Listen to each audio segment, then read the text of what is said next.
welcome everybody to another episode of the new year. And we started off with a freezing cold weather of warmth of hay and straw and everything else cloth.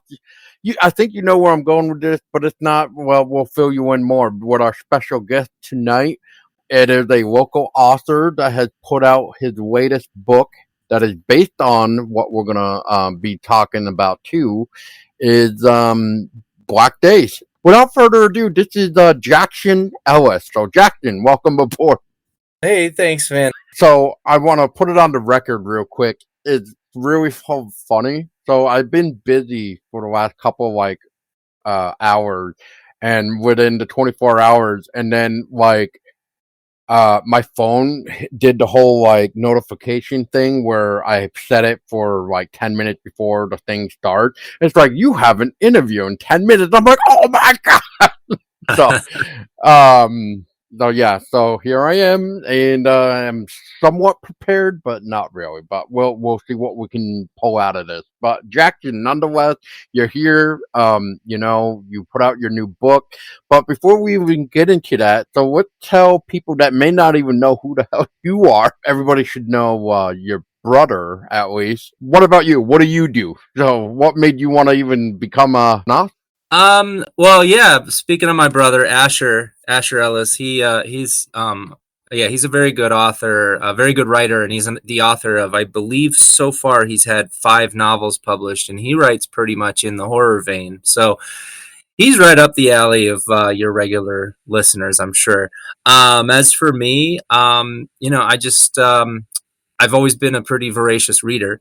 And ever since I was a kid, I've read a lot. I went to college to major in English. I published a magazine for quite a few years. It was a print magazine that eventually turned into an online magazine that was, we published fiction and music reviews. It kind of started off as like a punk rock fanzine and then kind of just, morphed into its own thing. It was called Verbicide. So I did that for a long time. So I've been an editor and a writer for many years. And, I love stories. I like novels, and I like short stories. I like films, and I like a wide variety of genres to boot. So I enjoy interesting stories. I enjoy reading about, the human condition. I think, and I'm an observer of life. So I think every now and then, I come up with a story that sparks in my mind, and I just when the itch strikes, I feel like I have the need to put it down onto paper. So I'm not, as prolific as like my brother would be or is, or many other writers. But this Black Days is my second novel. My first is called Lords of St. Thomas, and that was a historical novel that I wrote shortly after I moved back to Vermont in 2013 into 2014. That I set in Nevada, where I was, I lived for a couple of years. And then Black Days, though, it's more of a local tale, and it's kind of, I don't know if it's strictly horror, but it's something it's pretty creepy. It's a creepy tale, and it's set right here in Vermont. So I'm hoping that it's something that your listeners will enjoy. I mean, I wouldn't see why not, but I know a lot of people, depending on who you ask, they kind of feel like, it's almost like this legend kind of gets poked with a stick a lot. So they kind of say it's one of those very popular tales. With in recent months, I would say yes, and then I mean, I don't know. It kind of goes all over the place because I've even ran into people that have never even heard of, the frozen people. Yeah, the Frozen Hill people. Yeah, it's kind of interesting to me that it's becoming more known, and certainly has nothing to do with me writing my book. It's just sort of an interesting thing, though, that more people are becoming aware of this very old Vermont legend that I think otherwise up until recently was probably only known to like a handful of historians and fans of Joseph Citro who've read what is it, Green Mountain Dark Tales. I don't know if I'm flubbing the title of his book, but I know he wrote about it in one of his earlier books. But so yeah, the Frozen Hill people of Vermont is sort of what inspired my book. It's not really about that. It's not about the Frozen Hill people, but so for listeners who don't know, I'll give the very, very fast rundown of it. The Frozen Hill people, excuse me, was an 1870s legend. An 1870s legend that I think in the Montpelier Argus newspaper, a journal entry was published about a man had visited a farm near East Montpelier. I believe it was actually in Calais, Vermont. And on this farm, apparently there was a family that was taking elderly members of their family and people who were, I guess, differently abled and couldn't contribute to the farm in the wintertime. They were placing them in caskets and packing them basically in snow and ice. And they would do this in November, and then they would stack the caskets outside, pack those with snow and pine boughs to insulate them, and they'd leave these people in a state of torpor, like essentially cryogenically freezing them from November through May. And in May, they'd bring the people inside and they would pour warm water on their chests and rub their skin. And, within minutes, voila, they're back on their feet and as good as new. No worse for the wear after 6 months of being frozen in a pine box. It sounds totally legit, What I found to be funny about it was that when this was published, people believed it. The story was told in the 1870s. I've read accounts that the legend dates back as far as like the 1830s or even like the 1700s. It's hard to know exactly where and when it exactly originated, but it was really the 1870s or 1890s, I believe, was when it was really, brought into the public's consciousness again. In the 1930s, it was published again. The story was brought about again, and once again, people believed it. And then I believe in the 1970s, Reader's Digest published an account of it. And to me, it strikes me as like viral fake news before the internet. It's this story that spreads. It's kind of unbelievable, but people buy into it anyway. And I found that to just be kind of an interesting story that I could use as a jumping off point for my novel. And it certainly, like I said, mine doesn't take place on a farm, and it doesn't take place in the 1870s or 1890s or 1930s or whatever. But speaking to the fact that people are becoming more, knowing more about it, I learned about this story in a book that my aunt and uncle who live in New Hampshire gave me. It's called Winter in Vermont, by a man named Charles Crane, I believe was his name. I wish I had the book right here. What's that? Yep, you're right. Yeah, Charles Crane. Okay, and so they sent me this book. It had been out of print since 1947, and it was basically like this book that was intended to be sold to tourists who were coming here to go skiing and take horseback sleigh rides and go sledding and go to Woodstock and Manchester and all the stuff that people did back then that they still do today. But they had this one chapter in it. It was the 5th chapter. It was called, I'm blanking on the name of the chapter, but it was all about the Frozen Hill people. That was my introduction. It was this out-of-print book that I'd never heard of. The only reason I even read it, I was looking at this book and I was like, man, I'm not going to read this book. But then I saw that this guy, Charles Crane, went to Black River Academy in Ludlow, and I went to Black River High School. So I was like, I guess I have to listen to this, or I have to read this, rather. But apparently there's been a short film made that's on the film fest circuit right now by some filmmakers, some young Vermont filmmakers who based a film on the Frozen Hill people. And, if you Google it, a lot of articles show up in a lot of different Vermont magazines and websites. So yeah, man, I guess I just sort of hopped in on this right when it was taking off. Right when it's taking off again, what's old is new again. Yeah, so if I have it right, the chapter you were kind of talking about, I believe they called the chapter a human hibernation yarn. A human hibernation yarn, that's it. I've looked at that title so many times of that chapter, I don't know how I couldn't pull that out. But yeah, you're correct. Yep. Well, what's funny is, so if you weren't going to mention the book, which I figured you were going to, but anyway, I so after. Okay, let me rephrase this whole thing. Okay, so you contacted us at first, right? And you're like, Yep. "Hey, I got the book coming out, blah blah blah." So we reviewed it for you and et cetera, et cetera. So then I Yeah. saw that Phoenix Books was gonna have you as a special guest for your book launch. So I Yep. went there to In Rutland. Yep. participate. Yep. And for your brother and you, obviously. So, because your brother was doing the Pigman of Curse of the Pig wow, Man. Yep. thank you. Yeah. Um, and then obviously your book launch for Black Days. So anyway, I remember this a little bit because I'm not gonna lie there, Jackson. I kind of recorded you a little bit because when you pulled out that book, I was like, you just mentioned out of print. It's a Vermont book. I need to like get proof of this. So I pulled out my phone real quick, tried to take a picture and stuff like that of the book because I Yeah. wanted to go back. But I also did some video just because I was just like, he's mentioning who the author is. I want to get this all down so Yeah. Yeah. I can find it. So I actually found a used first edition copy of this book. So I actually now own it myself. Oh, so, nice.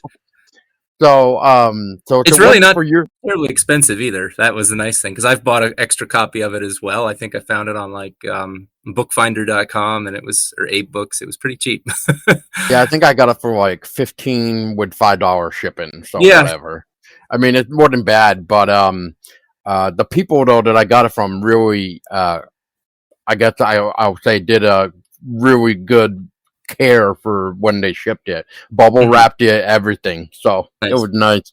So obviously I gave them a good review. But yes, I do have that book now. Thanks to your presentation from your book launch though. Oh, excellent. So anyway, you're talking about it's not about it, so you kind of took the idea though and turned it into your own, which was interesting. So I mean, um in your case, your story isn't really. Um, I don't want to say too much, but like it's not like a good ending. I may say so. Doesn't end Um, too well, no. Not for yeah, the main character. no. So I mean, I guess w- what I want to sort of segue into is like, what about this legend did you kind of take into your book? Was it just the fact of taking the elder, like, kind of like what you mentioned, you taking the elderly, the disabled, the one that really can't really help with the farm work, and like, was it like that type of inspiration, or like what kind of made you go, you know what, I want to, do this to this crazy main character, which I think if I remember right too, you were saying this book has kind of been in the making for the last decade or something like that. Yeah, well, I wrote it pretty quickly. I wrote most of it. So what is today? So as of this recording, it's I want this to be evergreen, but today's January 6th of 2025. My daughter was born on January 8th of 2016. And believe it or not, so she turns 9 in a couple days. And We could that always is just edit it and say that it is January 8th if you'd like that. no, no, no, it's okay. It's okay. No, so she was born on January 8th, 2016, and that was actually the day that I finished the first draft of Black Days, interestingly. It was just a very big coincidence that I finished it the same day that my daughter was born. I started writing it, in late 2015, and it was kind of like it was a story I'd wanted to write, but it was also I was writing very frantically while my wife was pregnant because I think I had a lot of anxiety about becoming a dad, and I also had a lot of anxiety about like oh God, I'm gonna have a baby around, I'm not gonna be able to write ever again, which was true for a few years. So I was like, it Yeah. was it was actually a very rapidly written book. The first draft was written very quickly, but yeah, no, it took me a long time to see it into publication. Just for a variety of reasons. I would say that in terms though of what inspired it beyond the Legend of the Frozen Hill People. For me, that really, I took the idea of human hibernation and just kind of ran with it. I think there was a whole slew of things that really that really came together out of real life that inspired what is ultimately a pretty fantastical tale. I mean, obviously, there's no such thing, not yet anyway, as human cryogenic freezing or suspended animation. But I guess the closest thing is that.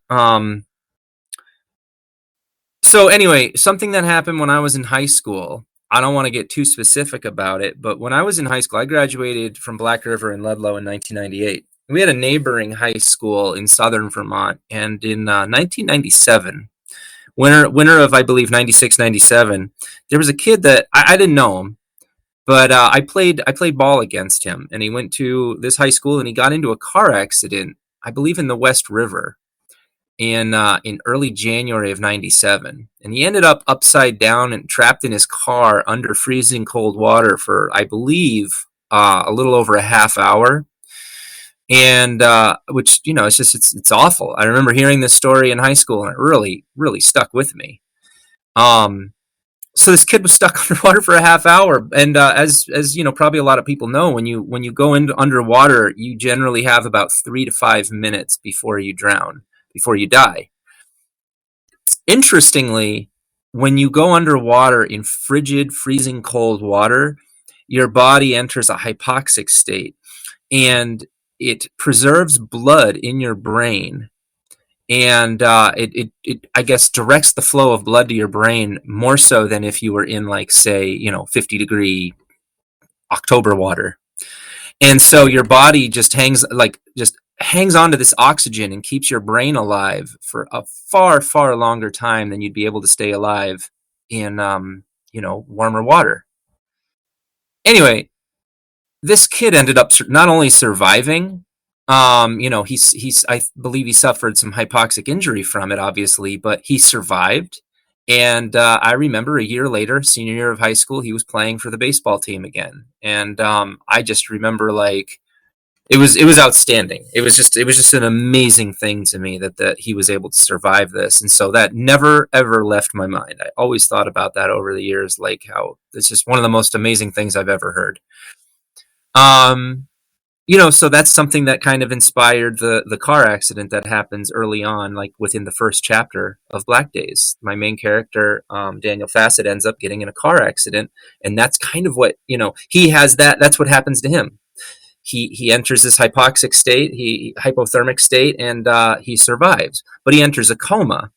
And when he awakens from his coma, he realizes that he has essentially missed the last 2 months of his employment, and he has because of this, he's not going to receive his full pension upon retirement. So he loses a home that he was going to buy in Florida and retire to. Interestingly, my good friend Nate Pollard, who did the artwork for both Lords of St. Thomas and Black Days, it's a little bit inspired by his father, who had a pretty bad accident, and right around the time he retired, and he's okay, he's doing great.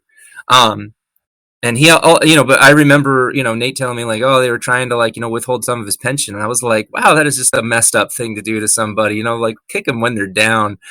Just ain't that America? So, so I used that kind of as an inspiration, like, I was like, well, what if this hadn't gone well for him? What if, like, what if things actually didn't turn out in his favor? What would that have been like?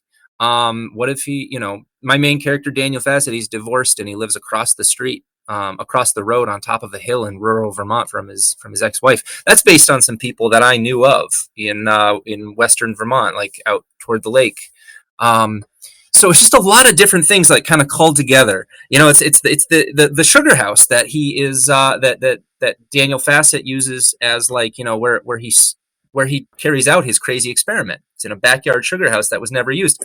I based that on a sugar house behind the house I grew up in. My dad built a sugar house that ultimately just became a garage. We never ever used it for sugaring, and for my whole life I've looked at this sugar house, and it's just been like, this dark building that sits up on a hill behind my folks' place.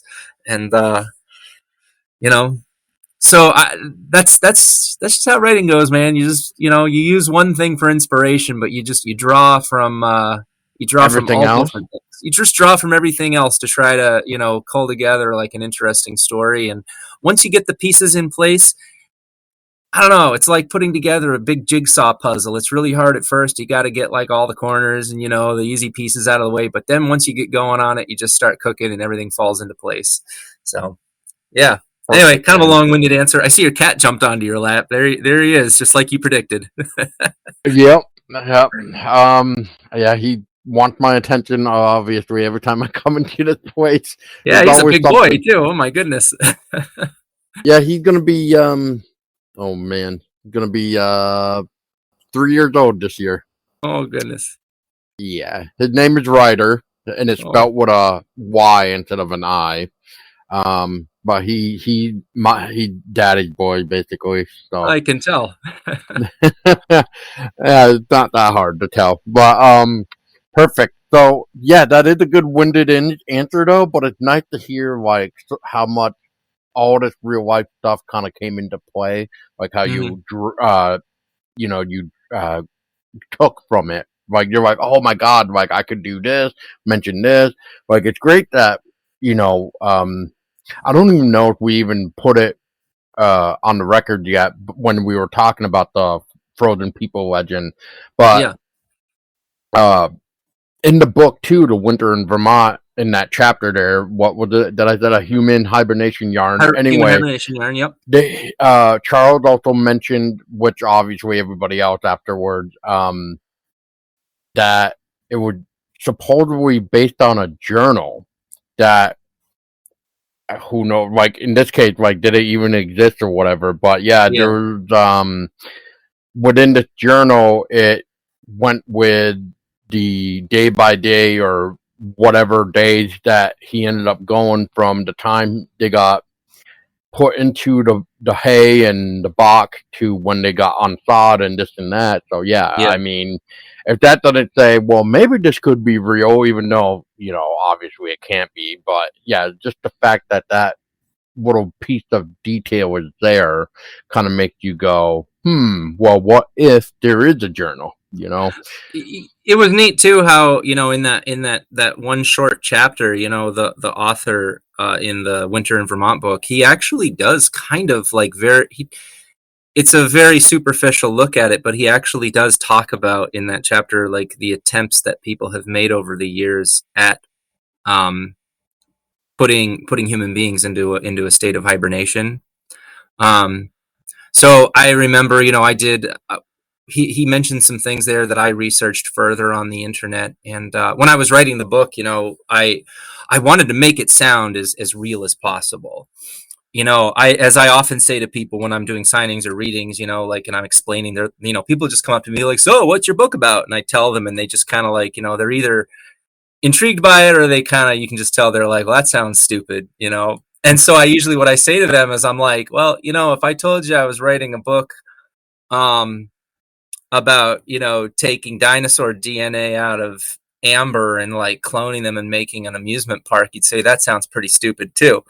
But Michael Crichton, it's not real, but he uses that, like, he uses that pseudoscience that sounds just real enough to make you suspend your disbelief. And that's kind of what I tried to do with Black Days when I was describing, the process they use to put people into a cryogenic state. I did a lot of research on NASA's websites. I mean, this is, like I said, I wrote this book in 2 days. It'll be 9 years since I finished the first draft, but I did a lot of research, on NASA's websites, trying to like learn about their attempts at putting people into The um, cryo sleep or something. yeah, sort of like a cryo sleep, for like interstellar travel, like traveling great distances across the galaxy. So I read about those kind of things, and I did read about like historical attempts at cryogenic freezing. I read about like how, just I know there's been some companies in the United States alone that have put deceased humans into who've cryogenically frozen bodies, in the hopes that someday they'll be reanimated. So I read a bit about like what that process entails, and then what I did a lot of research on too was just Anesthesia. I just read a whole bunch about how anesthetics work and the process of putting people to sleep when they're being operated on. So just like all that stuff, I mean, I couldn't tell you anything about the stuff that I wrote about, but at the time, it made a lot of sense because I was reading like, okay, so this is the drugs they administer first. This is like the drugs they administer later on in the process. This is like what puts them to sleep. This is what helps people stay asleep. So that was kind of like, all that stuff was really based on real life, actual, anesthetic procedures. And another funny thing too, I mentioned that I finished the first draft of this earlier in the day before my daughter was born. So I was in the hospital that night. We were up at Burlington Hospital, and I've got this, got this brand new baby, but I've also got like this book on my mind, and I'm like walking around the birthing room, and I'm like asking the nurses, I'm like, what do you call this thing here? And what do you call this thing here? Like, what is this pole? What's this medical pole called? They're like, it's just called a medical pole. I was like, oh, okay, great. So I'm asking them all these like terms because I'm paranoid that like, I wrote this book that, has a bunch of terminology in it that's not accurate. So it didn't take up too much of my time. I'm not a horrible person, I swear. Well, I mean, at least you're doing it right. You're we trying to get the right everything down, like instead of just making up what it's called. I mean, you want Yeah, to I make mean, sure you got the right term. if you're gonna like be selling people a bunch of like BS, you gotta package it in something that seems authentic. So For sure, man. For sure. Speaking of which, so Darsh wanted me to give you his regards, since he did review the book for you and stuff it like was a that. wonderful But review, and I really do appreciate oh, I will. the time and effort he put into it. Man, it was great, and I yeah, just I loved his review, and I really appreciate what he did. So thank you. And what it Yeah, was Darsh, you said? Darsh. Yeah, Okay, I just want to make sure I'm saying it right. Yeah, yeah, Darsh, thank you.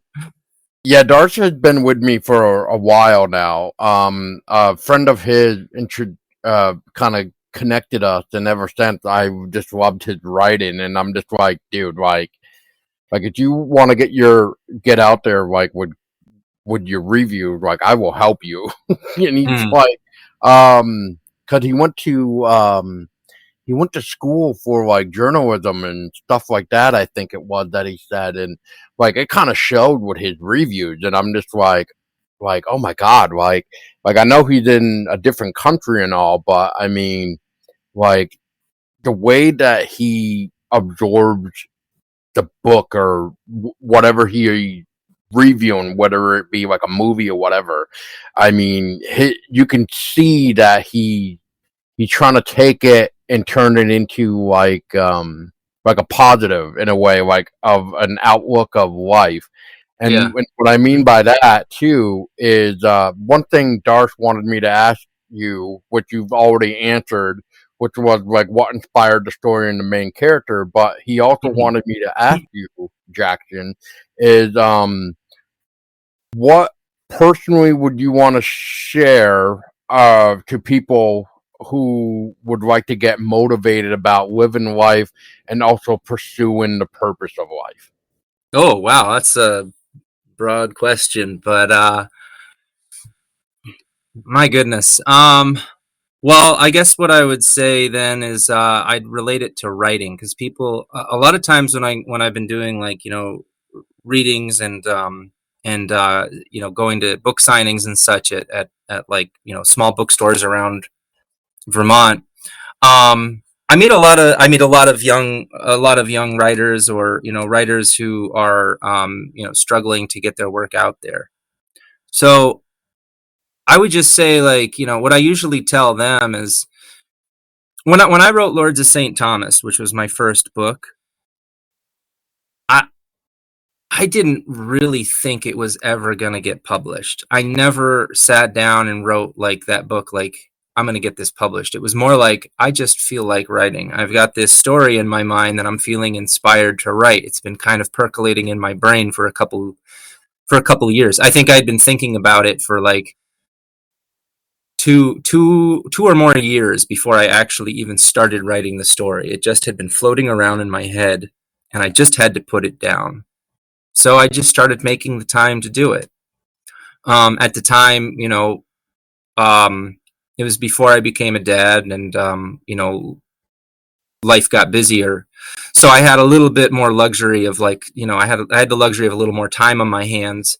But just sitting down and, like, forcing yourself to type the first word and the first sentence and the first paragraph and finish the first chapter and get the first, like, 500 words out of the way, and then the first 1,000 and the first 10,000. It does take a little bit of self-motivation. So you have to have that kind of, I think, motivation to follow through with the thing that you're thinking that you might want to do. Um, so I feel like that's kind of it's a bit of a vague answer, but I feel like, if you have something that, like, that's important enough to you, you're just gonna eventually do it. I often tell people too that, like, I hear a lot of writers will say, like, you gotta write every day. You have to write every day. Your craft will become dull, and you'll get out of, it's like getting out of shape. You got to work out every day, and you got to write every day. And I often feel like, for me, I just have to read a lot. I like to read. That's how I keep my mind sharp. But I don't force myself to write when I'm not inspired to. If I'm not feeling inspired and I'm forcing myself to write, I ultimately feel like you just start spitting out a bunch of garbage. And in keeping with the theme of, or the metaphor of working out, it would be like going to the gym and exercising, like, and using the machinery the wrong way. You feel like you're working out, but you're really, it's counterintuitive. You're just kind of like, you're straining the wrong muscles, and you're going to damage your ligaments, and you're really not benefiting yourself at all. That said, if you want to be a writer, you do have to write at some point. So, just let it come to you naturally. And when the mood strikes and when the inspiration hits, don't let it get away. Make yourself sit down. If you've got a good idea, if you've got something that you want to say it, write it down. And don't really do it because you think you're going to get published or famous, or because you're going to get money. I mean, I've got I've got a couple books published, but Jesus, there's no money in it. I mean, there's no fame in it. It's just, it's better seeing it in print than it is, like, just sitting in a Word document on my Dell desktop. But I would have written these books no matter what. I would have followed through on them no matter what. Because when you write, you have to write. And I imagine it's like that for a lot of different people's passions. If you're a photographer, you've just got to take photos. If you're into drawing or painting, or running a podcast and a website about haunted happenings in a very small rural state, you don't do it because you're trying to get famous. You just do it because you love it. And that's really what I think is most important in life, is just finding the things that you love and doing everything you can to follow through with them. And I realize, I think that's kind of come from a real, like, point of privilege to say something like that. I think that, more than ever, I think people are really swamped by work and struggles, and just, it's harder, I think, than ever for the average person to get by these days. And it's really hard to follow those passions. But, it's my fondest wish that everyone gets a shot at following what's in their heart and trying to accomplish something that means a lot to them beyond monetary or financial gain, or, the pursuit of, like, fame or notoriety. I just think that, for me, writing is like it's my art. It can be therapeutic, and I feel really fortunate that I get to share it with people. And I know it's not like, I'm not Stephen King. I'm not selling 1 million books, but, like, the few hundred people, or however many, that have actually read my books and have enjoyed them, I'm super grateful for that. And I'm grateful to people who have helped me get there. And, I'm glad that I took the time to write these books, because I enjoyed it. And I'm glad that a handful of people have enjoyed them too. So anyway, certainly am a long-winded person, I guess, when I get going, but I hope that was a good enough answer for Darsh. I would say that's more than enough. So I think you did good on his end. So All right, I thank know you. he'll appreciate it. So I Yeah, know Dark will be listening anyway. So, um, yeah. But so Jackson. So I mean, I don't want to go more into your story. Obviously, we've already kind of feel like we've gotten to the bones of it per yeah, se of man. like. So anyway, let's end up this segment by just saying like, so you got two books like you said and everything. So I guess people probably want to know is, so if I'm not in Vermont or anywhere in the New England, where can people even find your book? Can they find them? I don't know, like on Amazon, Barnes and Noble. Where can people find your books? Oh yeah. So yeah, a lot of local bookstores carry it. My first book, Lords of St. Thomas, is actually set in Nevada, and there's some places like in the Vegas Valley that I believe still carry it. I believe the National Park Service still carries it out there because my book is set in an area that takes place in the National Park Service. So if you're ever in Nevada, keep your eye out, for my book. If you're ever in the Vegas area, um, but yeah, no, I mean, I always will give places like if it's available pretty much anywhere you buy books online. It's carried by Ingram and IPG distributors. So literally any bookstore that you go to, anyone who's listening, it doesn't matter where you live. If you go to their bookstore and they don't carry it, which they probably don't, um, unless you're in Vermont, you can request it and they can get it easily enough. If you want to buy it online, yeah, Barnes and Noble and Amazon and all those big sites carry it. I also like to plug, bookshop.org, which is an excellent website because that allows local and smaller independent bookstores to sell directly to consumers via a larger platform. So bookshop.org is a great place to buy. I know Phoenix Books in Vermont has numerous locations, but they also have an excellent website. You can get it online there no matter where you live in the world. Um, I know that like Crow Bookstore in Burlington, they're another bookstore that I really like a lot. They mostly sell used, but they will sell any book that's available from a distributor. So I believe they have it on their website too. So I'm going to give Crow in Burlington a shout out. And then my hometown bookstore, Scott and Patty in Ludlow, run the Book Nook. Booknook in Ludlow. That's an excellent bookstore. They always stock my books, Asher's books. They're really supportive of local authors in the area. I know that like John Clinch and Rachel Carter always have like a lot of their books there. They're from the Ludlow area as well. And the Book Nook's online, so I highly recommend buying from them. Um, Powell's will have it.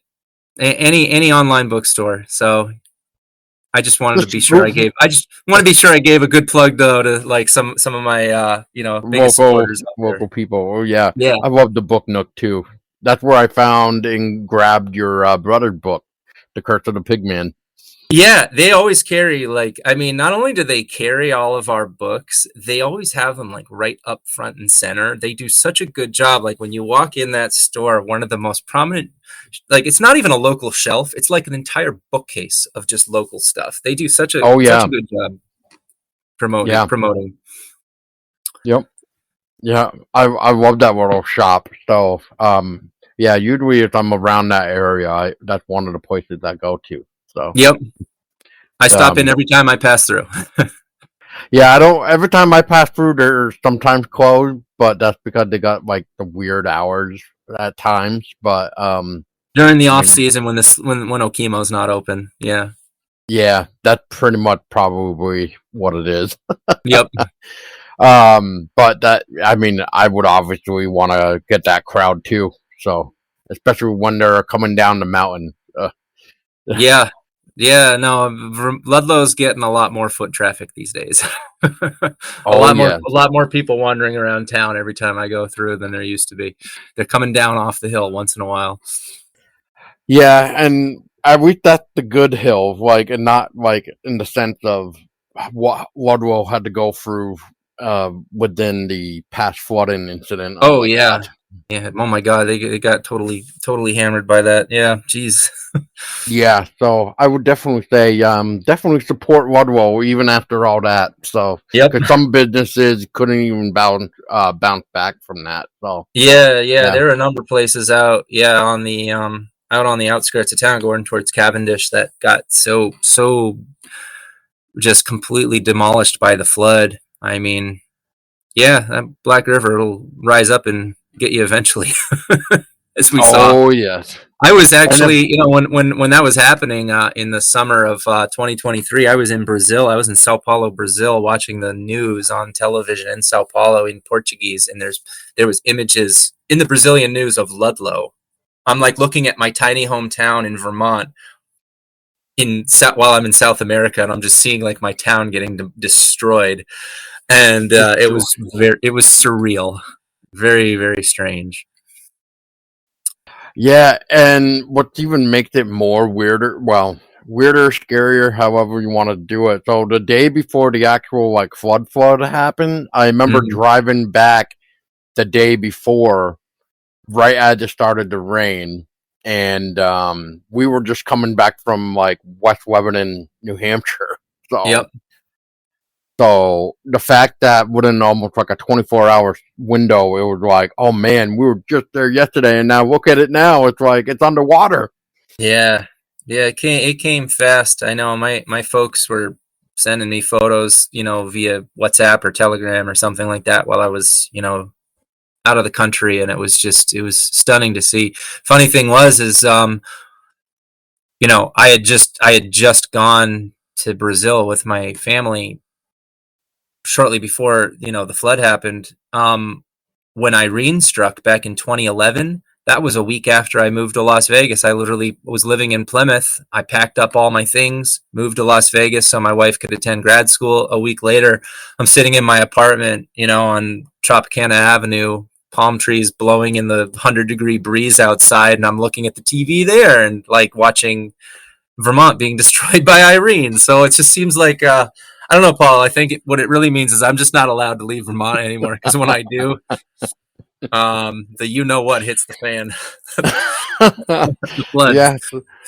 So we get to blame you then for moving out, huh? Yeah, yeah. It's Yeah. it's on me. I'll take it. I'm sorry. I'm sorry, everyone. Oh man, that should be your next book.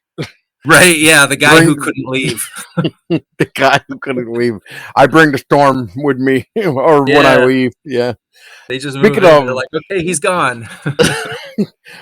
strike, Right. um, yeah. So the last question I want to ask too is like, I know we were just goofing about like never foreseeable title. I guess I'm just gonna say, but Yeah. but in seriousness now is so. Do you have any plans for like future works yet, or are you just still kind of letting the Black Days kind of run its course? I guess before starting something. Well, I'm gonna keep, doing my best to plug Black Days as much as I can over the coming year. I think I've done like something like around 30 readings and signings since the book came out in October. Some of them were really successful. Some just, I had a couple where nobody even showed up, and I just kind of left, which was pretty disheartening. I've had, so it's tough. You never know what a reading or an event is going to bring. I enjoy them regardless, as long as like one person comes, it's a good time. It can be a little tough because often I have to forfeit a day of work and a little bit of money off my paycheck to make it happen. So I'm gonna do what I can this year to promote it. As far as writing is concerned, though, and anything I have planned, I really don't know. I wrote a novella probably back in like 2018 or 2019, maybe. I don't remember exactly when it was, but it's like 17,000 words, and I based it largely on. There's an abandoned ski area in Plymouth I grew up near called Round Top, Mm. and it's like halfway between Okemo and Killington. Many years ago, like when I was in my late 20s, probably like around maybe 2000, sometime between 2006 and 2009. Uh, like I drove to the top of Round Top as far as the road will take you. And then I hiked about a mile through some really deep, heavy, wet snow at around sunset. And as I was walking through the woods, I heard this howling. And it sounded kind of like a dog, kind of like a coyote. I couldn't really tell what it was, but it just didn't sound domesticated to me. And I was in the middle of nowhere, and it was very late afternoon, and I actually wasn't really dressed. I was dressed in just a light sweater because I was sweating so hard because the snow was so deep and heavy at the top of the mountain. And so I'm just like, okay, I'm going to keep walking. So I keep walking up, the road towards the summit of the mountain where the old, the top of the lift tower was. And I hear the howl again, and it's getting closer. And I'm like, oh, okay, I'm being tracked. So I ended up running through this deep snow, and I ran until I got to the top lift tower. And I got to the lift tower, and I just climbed up the ladder. I was like, I don't know what the hell is out there coming to get me, but I'm getting up off the ground. So sure enough, a few minutes later, this like coy dog comes out of like where I was walking, and it had its head down. It was like absolutely trained on my footprints in the snow. This thing has got my scent, and it follows my footprints all the way down to the top lift tower, round top, and starts circling around because that's where it ended. And this thing is like maybe 25 feet directly underneath me, and I'm trying not to make a peep or breathe. And you can tell it's frustrated. It doesn't know where I went. So finally it stops, and it like looks out, off into the distance and lets out this howl right under my feet. And then it takes off into the woods. And the sun is starting to set, and I'm unarmed, and I'm like freezing my ass off at the top of this mountain. So I let another like 20 minutes go by. I climbed down. I ran up to the top of the mountain, like where like the old, where the lift used to let off. And I grabbed like this log, and I'm like, okay, it's dark. There's a dog hunting me, and all I've got is this piece of like rotten wood, and I've got to walk a mile through the woods to get to my car. So this is all true story. So I used that as kind of an inspiration, and also I used to work as a park ranger at Glacier National Park in Montana. In 2003 and 2008, I worked there, and as people probably know, a lot of grizzly bears out there. There's something called the Night of the Grizzlies that happened in the 60s where 2 women were killed in one night by predatory bears. So I kind of took a little bit of inspiration from that, and a little bit of inspiration from this friggin' dog that wouldn't leave me alone, or whatever the hell it was. And I wrote a short story, or a short novella called Hateful Hill. It's based on I used the title of Hateful Hill Road out in Wallingford. And it's about a young woman who moves back to her hometown in Vermont. And right after college, she's kind of adrift, working at a deli, sort of based on like me working at the taco place that my mom owned in Ludlow for many years. And she ends up getting trapped by a wounded bear at the top of an abandoned ski area that's based very much on Round Top. It needs a lot of editing, Paul. I'm not going to kid you. I wrote it a while ago, and it needs a lot of work. I have another novella that I just finished the first draft of very recently, based on growing up with my cousin who lives in Louisiana. He used to spend his summers with us, so I wrote something there too. It was very personal kind of thing. It was kind of a tough thing to write about, but that one was probably about 18,000 words. So I'm looking at about 35,000 words between the two of them, which isn't a lot. I might try to pad it out with another novella or with some older short stories and see if I can get it up to 50, 60,000 words. And I might package that and see if a publisher wants to take it. If they don't, though, it's like I was saying earlier, I wrote it for me. I wrote these because I wanted to write them. If more stories come to me and I'm able to crank something out, I'm hoping I can put those out into the world. And if not, they're for me. So we'll see. I don't think you were expecting a long answer for that, but I had to share. I figure you might get a kick out of that story about getting tracked by a wild dog on top of a ski area in Vermont. That's like the most Vermont story I think I could ever tell anybody. Okay, so I got a couple things actually out of the story that you just shared. So, A, be glad that it wasn't a dog man. Right. And then 2, so instead of a ski, oh my God, what do they call it when you sit on to go up the mountain? Just like a ski. Yeah, ski lift. Yeah. I mean, for a minute, it almost sounded like, with the way you were describing it, it sounded like, well, instead of a ski lift, you're in a tree Are we talking like the movie Frozen? Yeah, The whole- yeah, no, it was an intense moment. It was one of those kind of times where I was just like, God damn, I don't want to get down off this tower and face that dog, but it is getting cold out, and I am gonna die up here on top of this. On top of this, it was like I've got no gloves on, and I'm like gripping onto this metal, these metal bars on the ladder. It was not a fun situation, but it definitely stuck in my head. So I used that kind of as inspiration to write my that story. I'm glad it wasn't a bear. I'll be honest. I'm glad it wasn't an angry bear. like I said, we just not a dog man because Jesus, since you had to say howling too, because I mean, yeah, Oh, it was um, intense, man. That howl. I mean, I've lived out in the woods before, and I mean, I've been really close to coyotes, and I mean, it's amazing how human-like a coyote howl can sound. I mean, I lived out like when I lived in Plymouth, I used to hear them all the time, and yep, when I lived in Nevada, like I would go camping in the desert sometimes. You hear them out there, and you get used to them after a while. They just kind of sometimes they sound like women screaming. This yeah, friggin' women dog called dying me. as I call it. Yeah, it can be a pretty horrible and unsettling noise, but oh my god, the dog that was like tracking me, it didn't sound like a coyote, but it didn't sound like any dog I'd ever heard. And when I heard it getting closer to me, I was like, well, thank you, dog. I appreciate you letting me know you're getting closer to me because it could have just snuck up on me and like it would have tore my ass apart. Well, that Anyway, probably was trying to, but they maybe because wanted of the to. heavy snow. It wanted to. You poor thing in a way, probably was starving a little bit, but I mean, Yeah. at least you're good. I mean, at least there was no casualties out of this there. So, Nope.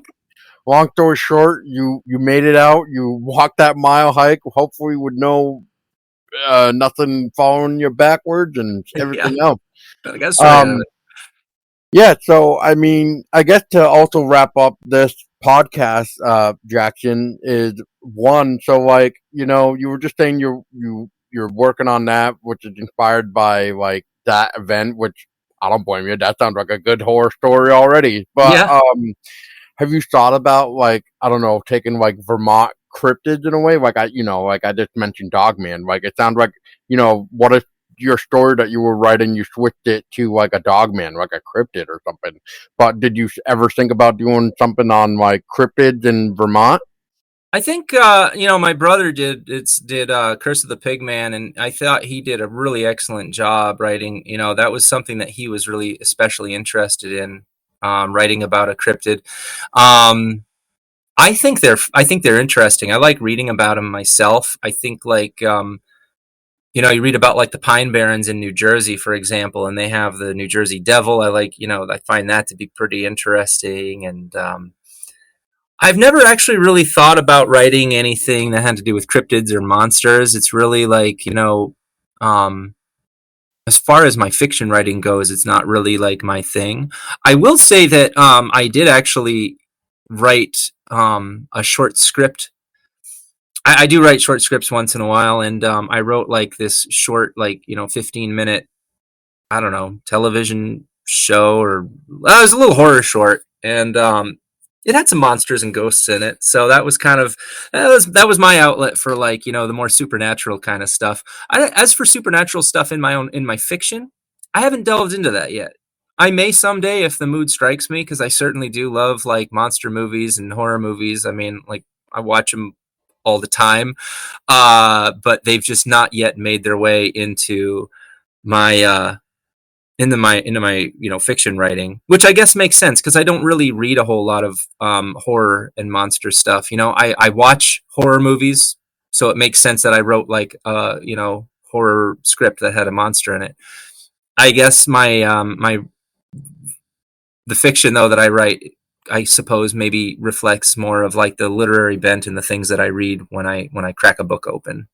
But time will tell. I mean, like I said, I'm not quite yet 45, so hopefully I've got enough gas in the tank to come up with some new ideas. And in the meantime, uh, give Asher one more plug: Curse of the Pig Man, not to mention all of his other excellent books that he's written. I mean, if you like cryptids and monsters and like more straightforward, just horror, gore, and horror is what I'm trying to say. Yeah, you just got to give Curse of Asher's the Book a try Pigman. for now. Yeah. Yeah. Yeah, I should try to reach out to your brother, see if I can get him on to talk about it, because that is a good story too as well. Because I guess what I'm trying to get at is, besides Joe and stuff, you don't really see that many local authors uh, diving into the cryptid or paranormal world that like as much as it used to be. Like I've almost noticed like a shift going on. I don't know if anybody else has, but like back when I kind of first started this haunted Vermont thing back in 2012 and stuff. Like it was big. Like you could almost talk to anybody and they would want to share. Nowadays, it's really hard to even get anything out of anybody anymore. But I Yeah. also think that's just because of Vermonters. We're stuck up Vermonters. Yeah. We don't really want to talk to anybody or anything about anything. So yeah. Yeah. Um, Right. but but for my final question for you, Jackson, which obviously is like a default question for it being a paranormal podcast kind of thing, but in your own opinion, what do you think about this whole like paranormal field of like ghost cryptid? Do you have like I don't know, what's your thoughts on it? I would say I tend to be more of a skeptic than anything else. But I also, because of the love I have of horror, the horror genre, and all things creepy, I do it holds a special place in my heart. So I mean, I might not necessarily like believe in certain things, but I still think they're really interesting and really cool, Like I love the lore. Like I'm kind of ashamed to admit this to you, but until Asher told me about the Pigman of Northfield, I wasn't even aware of it, you know? But when I started reading about it, and I found it to be really interesting, and if I might not necessarily believe in these things, but like I often wonder, like, well, where do they come about? Where does it spring from? Where do these stories find their genesis? And what are the truths hidden in there? Like, if something is really out there. Um, so another story that I often find to be pretty interesting is speaking of, like, Joe Citro. I think he termed he coined the term Glastonbury Triangle. Are you familiar with that? The Bennington Triangle, I believe. Oh, Um, Joe Citro, how he went Joe on the Citro. Vermont Public Radio and basically gave it the name the Bennington Triangle. Yeah. So he made, um hopefully, I'm sure you are, and probably a lot of your listeners are familiar with, like, Glastonbury, Vermont, that ghost town where, like, 5 people disappeared between 1945 and 1950. Um, just disappeared right off the face of the earth. And that's the kind of thing that's really inspired a lot of people too, I think, to write about. Shirley Jackson, like, there's no one more famous in, horror in the history of Vermont probably than Shirley Jackson. I mean, writing, the things that writing the books that she wrote and the level of fame she achieved. I mean, House on everyone knows Haunted that. Hill, Yeah, Haunting of Hill House, and yeah, I mean, she Hang wrote the Man, what's that? Hang, Hang Hangs the a Man. I Man. was actually, yeah, that's one of her lesser known works. And so Hangs a Man is actually, she was living in Bennington, in North Bennington, and Yes, at the time when Paula Jean Weldon disappeared in, I believe, it was like 46, 47, somewhere in there. So she wrote Hangs a Man based on Paula Jean Weldon disappearing. And yeah, Castle Freeman Jr. wrote Go With Me, also based on, people who have disappeared in Glastonbury, and that was made into a movie, I believe, called Blackway, that had Ray Liotta in it. They filmed that's it on in my British. list. Yeah, they filmed it in British Columbia, but it's all like about, when even in the movie they're talking about, Vermont landmarks. So I mean, that's a really interesting place. And I actually, back in December of 2015, my dad and I, we hiked back into where, like, we hiked back into Glastonbury. We checked out, like, the old railway that was back there, and the site of where, like, the casino hotel was, and like where all the the logging and mining camps were. And we checked all that out. But then, you actually, to this day, the Green Mountain Club rerouted the Long Trail something like 60 plus years ago. So it follows the ridge line going up to Glastonbury Mountain rather than going up straight up the face of it through the ruins of old Glastonbury. But you can find the old trail. And my dad and I followed that. And we were following it. For me, it was really interesting because that was the last place where Paula Jean Weldon was seen. And that's where like a lot of those people who disappeared were last seen. And there's a lot of talk, about like, paranormal things, instances going on. Like how could 5 people disappear? How could 5 people get so completely lost? So my dad and I, like I said, December 2015, we hiked up the old long trail, the old ruins of it. And we started getting near to the top of Glastonbury Mountain. We never quite made it all the way. We actually turned back because it was like getting late in the afternoon and it was starting to get dark. I tell you what, though, Paul, I can't, like, my dad and I, like, I mean, we've both hiked countless miles out in the wilderness, on Right. trail, off trail, it doesn't matter. And we never get lost. We started getting really turned around out there.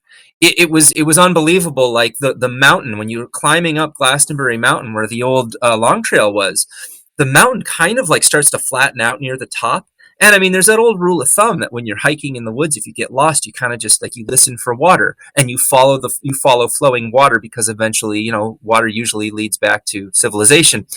You can't hear anything up there. You can't see any, like there's no contours that in the mountain that you can like really use as identifiers. You can't really see anything off in the distance. There are no distant mountains that you can use as like waypoints. It's just a trip. It's like if you've ever seen that old Mortal Kombat movie from the 90s when like they're in the woods, that you know exactly what I'm talking about. That scene where like Scorpion comes out and he's fighting with Johnny Cage and it's like all the trees, like it's just endless. It looks like a house of mirrors with like just endless rows of identical looking trees. Yep. I was standing on Glastonbury Mountain and I was like, oh damn, I feel like Johnny Cage in Mortal Kombat right now because I have nothing here makes any sense. So we ended up turning back and we got out no problem, but you could totally see how someone could get lost back there. And you could see how they could just vanish too. I mean, I don't know what the hell, like if maybe they fell into something. I don't know, it's weird, man. But it made more sense to me once I got back there. And I often try to find like, when I learn about these things, I always try to look for like what's the rational explanation. Yeah. What's the rational explanation? Like when I was in college, I mean, I will apologize in advance if you're a fan of theirs or if you like them. I totally don't mean to offend, but I actually saw the Warrens in person. And they're showing these videos of like these exorcisms that they were doing, these supposed exorcisms. And I'm just sitting there and I'm like, the hell is this shit, man? These are like severely mentally ill people who like really need help, and you guys are like videotaping them. Like, get them to a doctor. Don't throw holy water on them. Like, take them to a doctor. Like, they need medical attention, And so yeah, I mean, like when I saw them, I was just kind of like, I didn't say anything. I just sat there and watched. But I was like, in the back of my mind, I was like, I should just raise my hand and be like, did you guys call like mental health professionals because you clearly are not them, but yeah, I'm a skeptical person. I like to look for these, the rational explanations and things, but I also will reiterate that I take a great interest in them. And I really do like, Emily's Bridge is on my list of places to visit, and, I'll admit, man, when I went to the Wilson Castle, the few times I went there in is that in Proctor or is that in West Rutland? I can't remember where Wilson Castle is. That's Proctor. It's almost like on the border of West Rutland and Proctor. A Okay, lot of people say West Rutland, but it is technically Proctor. I thought it was technically Proctor. Yeah, I mean, I'll admit, I go there. I go to places like that, and I feel like there's someone creeping up behind me every time I'm there. Hell, anywhere you go in Vermont, man, we got so many houses here that were built in the 1700s. I mean, I grew up in a house that my dad built, but he built it right on the site of like, one of the earliest settlements in the Plymouth Ludlow area. And is a lot of people that died in the space that my bedroom occupied and that our little house occupied. And I thought of that a lot when I was a kid, and I was home alone many nights when I was, hearing things creaking and feeling like I was seeing things. It was probably just my imagination, but I tell you what, it was in the back of my head. I was thinking about them. So, Well, there is one incident that I want to share, just because I don't know if I've ever shared it yet, and then I'll wrap this up. But I really don't think I've shared it yet. But for your sake, at least you'll hear it. If for anybody else listening, I apologize if I did, I guess, mention it before, but I really don't think I have. But anyway, so um, back not last year, but the year prior, so 2023. Me and a friend went to Dummerston. I'm hoping I pronounced that town right, but anyway, Yeah, that's Dummerston. known Yep. for so that's known for the Dummerston vampire family there, the Spalding, and How do I so not know that? my friend and I went to go try to find their grave because one family member is in this cemetery, while the rest of the family are in this other cemetery. What it's brain farting me, but in the video that I made, I mentioned it and stuff like that. But the one thing I just want to share about this is that so we filmed everything, got back into town. I literally edited it all in one day, uploaded it to YouTube and stuff. But I cannot make this up. So anyway, I went to bed that night. So we're talking Saturday night going into Sunday. So about 3 a.m. I'm sweeping, obviously, trying to just, do my sweeping thing, I guess, like everybody else does, need to Yep. sweep to get their energy. But next thing you know, it's like 3 o'clock rolled around, which is the witching hour and whatever else you want to call it. But my light comes on in the bedroom, and my light doesn't just come on. Like, you can't just flip a switch. Mine is one of those old fashioned, like, you need to pull it like Yeah. on a string. Yep. So that basically got quote pulled. So my light gets on, and I'm like startled, and like I'm looking at the time, and I'm realizing that like there's no freaking way that I just did that, because there's no way I can pull it when I'm asleep unless I'm possessed or something and getting up and yanking it and putting myself right back underneath the covers or something. It's not like my cats are doing it, which I'm trying to figure out if this cat is going to be needing my help or not, because he's trying to climb everything right now. But anyway, the point to this is, yes, I would sweep, 3 a.m. rolled around, my random bedroom light decided to come on, and my reaction is, oh boy. I don't say anything. I just turn it off. Like, basically saying, like, yep, I acknowledge that if there is something here, you just did that. I'm just not going to deal with it. I acknowledge that you're here, though. I'm going back to bed. You gotta leave those Spaldings alone. Yeah, it's funny. I never heard of them, but I just actually Googled them right now, and yeah, so something called the Dummerston Vine. Yes. Um, yeah, interesting. Yeah, it's on Atlas Obscura, and gosh, another thing I guess I'm ashamed I never knew about. The only thing I've ever really checked out in Dummerston was I know Rudyard Kipling had his house there. Wrote the Jungle Book there, but I've never heard of the Spalding family. But now, yeah, I'm going to read about them. It says they called them Thoreau's vampire too for some reason. Yep. Interesting. All right. Well, Vermont has four, as far as I'm aware. We've had four vampire stories here in Vermont. We've had two in Woodstock, one in Manchester, and one in Dummerston. huh? Wild. And the one in Manchester actually has a what do they call it? A folklore legend sign now, so you can actually see that sign. Oh, like a And historical plaque? You mean? yes, Oh, yep. interesting. So we have one there for the Manchester Vampire. We have one now for the only witch trial that happened in Vermont. So yeah, Vermont come a long way. Yeah. Wow. I never knew that Vermont had any witch trials. That's crazy. Huh? Yeah.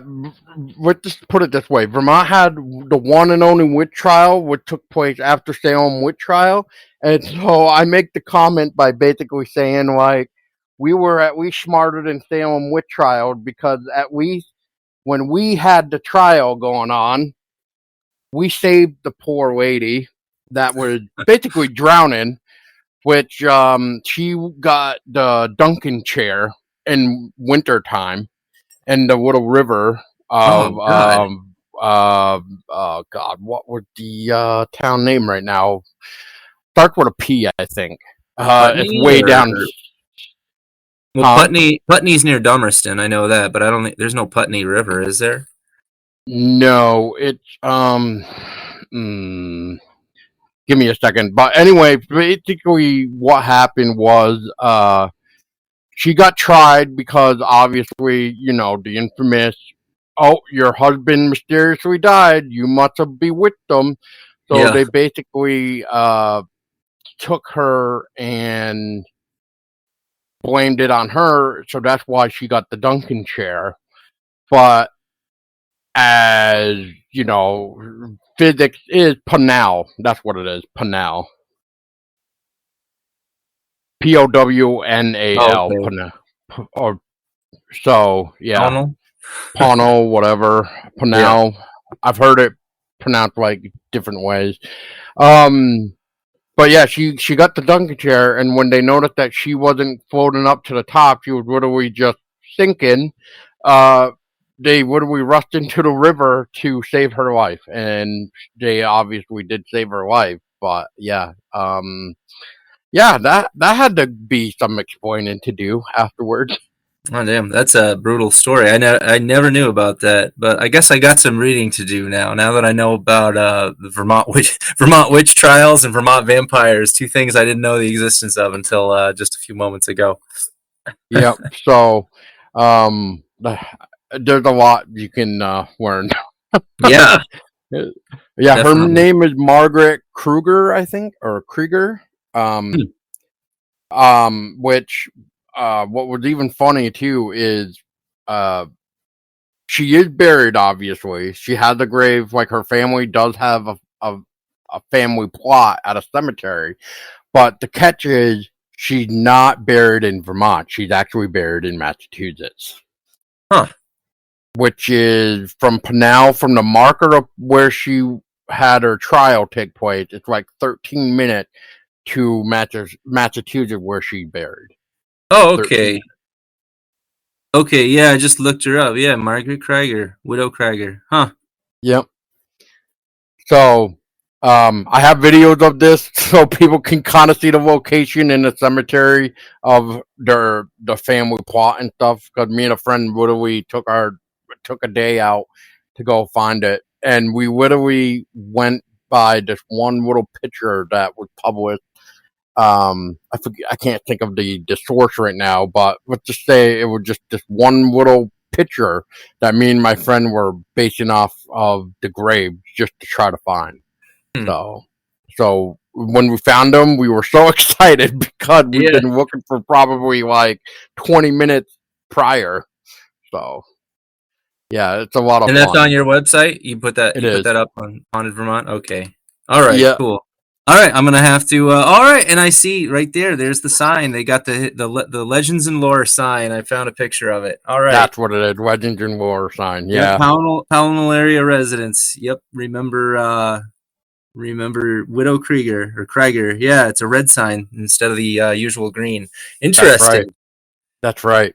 Oh, Yeah, cool. Thanks, Paul. This is interesting stuff. I know, right? But yeah, I mean, okay. So again, Jackson, I don't want to take more time. I feel like we kind of talked on and on a little bit, but I loved your story nonetheless, and everything that inspired your Black Days tale, which I totally recommend. You know what? The last thing I want to ask is, because it is starting to become popular, and then I swear to God, I will let you go after this. But when we were talking off the air about podcasts and stuff like that, Yeah, um, one thing that I've really been into, especially when I'm at work, is like audiobooks. Have you yeah. thought about maybe turning Black Days into like a? I mean, I guess you could almost use say like either like an audio drama or an audio book now, depending on what you would like to do with it. Yeah, I'd like both my books to be audiobooks. I've been You kind of should more narrate it. I don't know, man. I mean, I think I could do an all right job, but I'd probably start to get irritated with myself after I started flubbing, like the same line after like, the fifth time, mispronouncing something or stuttering over my words. Yeah, I don't know. I've been thinking about it. I actually think, I might start reaching out to some people to see if I could get it narrated. Um, at the very least, I'd like to start with Black Days. I mean, Lords of St. Thomas is kind of like, it's an older book at this point. Um, I, I've gotten into listening to a little bit of podcasts, because I have a pretty long commute, and I listen to audiobooks once in a while. But print is kind of like always where I'm at. I'm a print media kind of guy. That's what I really that's what I collect and what I read. But I know a lot of people are really into audiobooks, and a lot of friends and family. And now you're saying you're into it. It's definitely seems like the way to go. So I'm hoping I will be able to do something like that. So yeah, keep your eye out, keep an ear out, I guess, in this case, and hopefully I'll have something like that coming in the future, not too distant Sound future.